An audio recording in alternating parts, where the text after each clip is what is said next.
नमस्कार मु रश्मि रंजन भक्ति नैवेद्यर आज संस्करण को आपन को स्वागत। आज आम बुलीजा एकाम्र क्षेत्र अन्यतम मंदिर परशुरामेश्वर मंदिर। परशुरामेश्वर मंदिर पुराणा भुवनेश्वर रविटकी छक निकटरे थिबा केदारगौरी मंदिर पाखरे अवस्थित।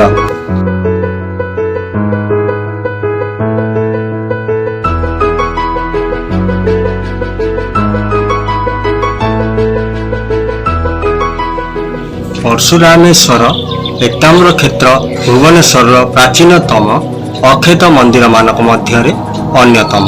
यह सप्तम शताब्दी रे निर्माण होइथिला। उच्चकोटीर सज्जित एही मंदिर तीर्थ शैली रे निर्मित एवं एथिरे जगमोहन और विमान रहिछि।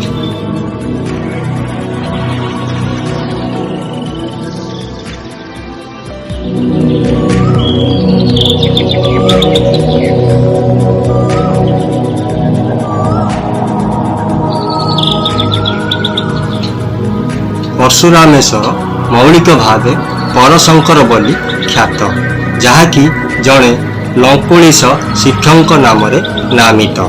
लंकुलिटा प्रतिमूर्ति व्यतीत एठारे नटराज, दुर्गा, सप्तमातृका, सूर्य, संगीतज्ञ समूह एवं दिक्पाल देवादेवी मानक वर्णना अन्यतम। शिवंकर उपाख्यान मुख्य मंदिर तीनोटी भिन्न भिन्न स्थान रे देखिबाकू मिले। प्रथमटी सन्मुख मुह होई जगमोहन उपरे अवस्थित, जहाँ रावण कैलाश पर्वत उत्थापित करिथिबा दृश्य प्रदर्शन करे। द्वितीय उपाख्यान रे देवी अन्नपूर्णा शिवंकु भिक्षा देउथिबार चित्र एवं तृतीय रे शिव विवाहर दृश्य रहिअछि।